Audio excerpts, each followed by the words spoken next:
Hello, it is time for another indie overview video. So this is a series I'm doing where I go over different indie eyeshadow brands and I swatch the shades I have. I tell you about shipping, my overall thoughts on the brand, all of that good stuff. So today we're going over Devinah, and if you want to know my thoughts about Devinah and see some swatches, then go ahead and just keep on watching.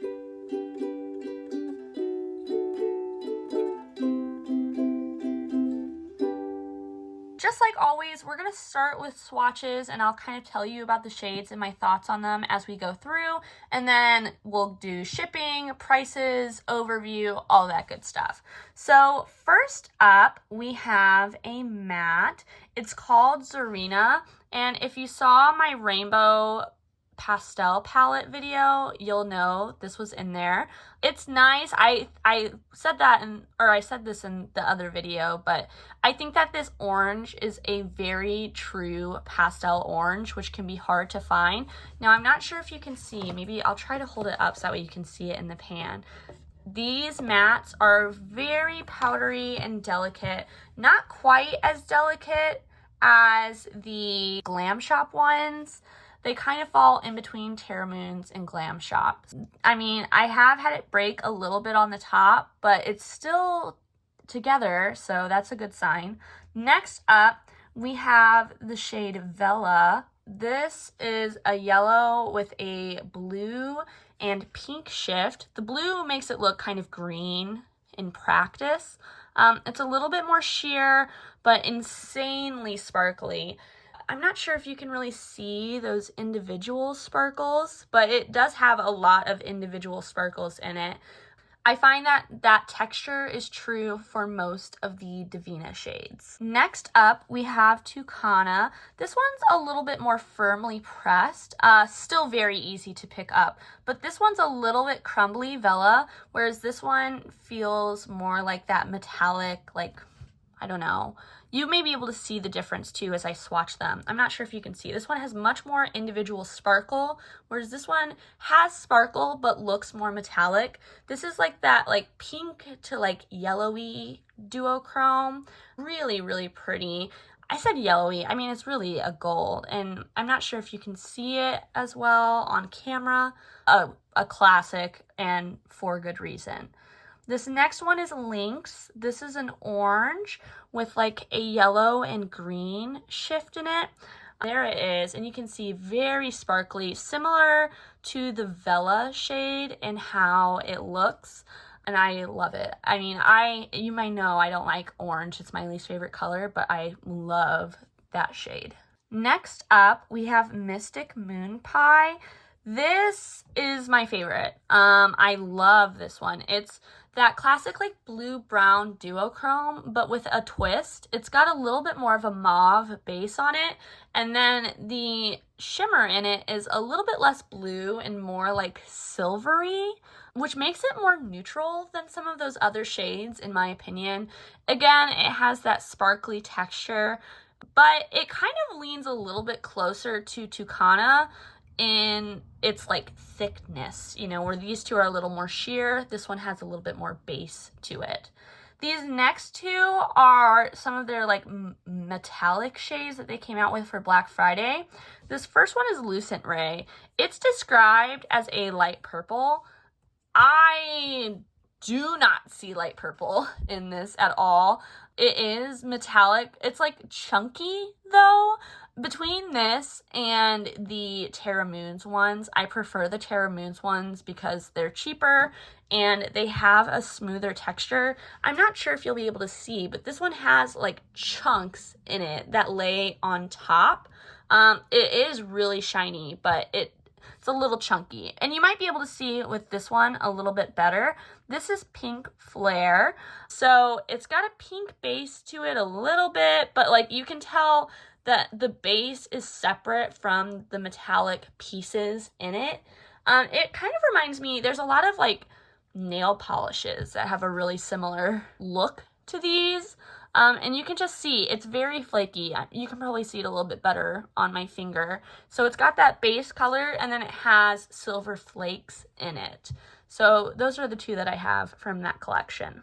The next one I have is Soda Swamp. This is like a pink and purple iridescent shade.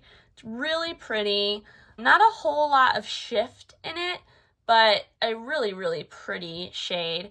And I will say the matte is $6. All of these other ones are $8. Now we're getting into the $13 shadows.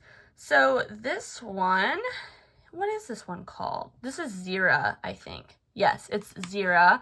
This is one of the iridescent multi-chromes. It goes from like an orange to a green. Now, it's really pretty. I can't see the shift in it a lot, even on my eyes. Between this and the Soda Swamp one, I think in the future I would just buy the regular iridescent shades because they're so much cheaper and there's not enough of a difference in these and like a shift in this one to make it worth the price to me in the future. But that's totally up for you to decide. It is a very bright orange, which I think is cool. You don't see that as much in iridescent shades. So yeah, the other $13 shade is one of their regular like Aurora Flare multi-chromes. This is Polaris, and I'm going to try to show you on my finger the shifts because I know on my arm it's going to look just green, but I promise it does have like a purple and like a pink and a blue shift. Maybe we can try to show you. You can kind of see it when I tilt this. Let me grab a mirror. Give me a second. There we go. Here's the mirror, and you can really see that shift happening in the mirror. So there you go. Okay, let's swatch this on the arm. So there it is, very pigmented. Now, this is a black base multi-chrome, which I feel like you can see as I swatch it on my finger, I'm kind of left with more of that black base. When I swatch it on my wrist, you can see more of that black base on my finger.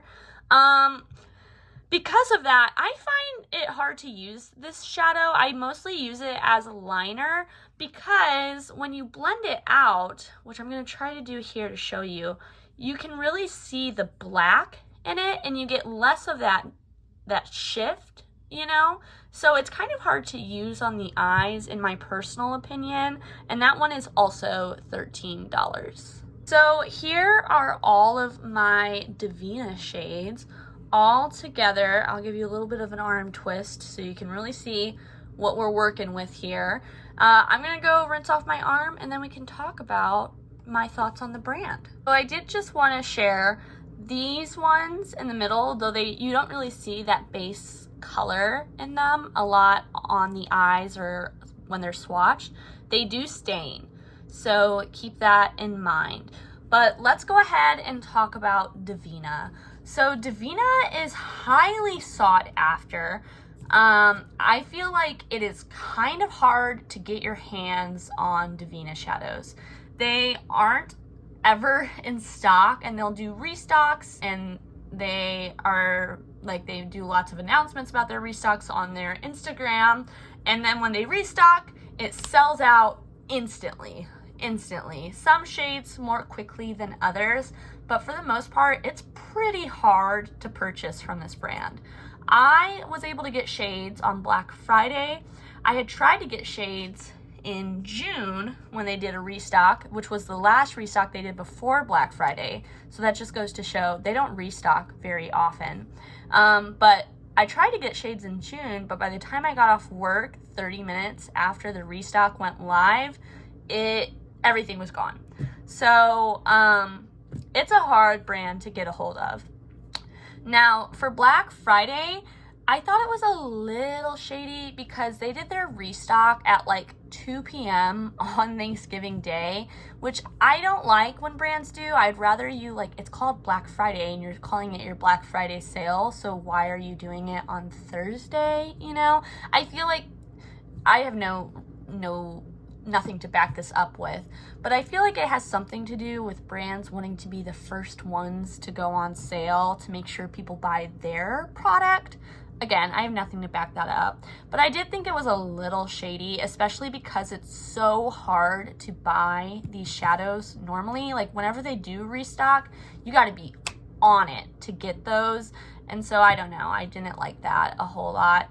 They are very present on social media. They share creators' posts a lot, which is cool.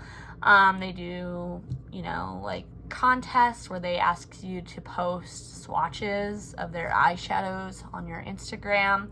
So, I mean, they're okay. I like Devinah. Now that I've tried it, I lusted over this brand for so long. I think partly because of the exclusivity of it. It was so hard to get my hands on. Now that I have it, I like it. Like, I'm really glad I have it. These 4 shades right here and this iridescent one are like top tier for me. I really, really like these. They're unique, they're sparkly, they're beautiful, they're shifty.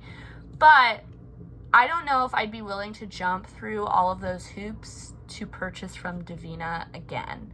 But at the end of the day, that's kind of for you to decide whether or not it's worth it for you to try to get your hands on this brand. Yeah, I mean, that's basically what I have to say. Oh, let's talk about shipping.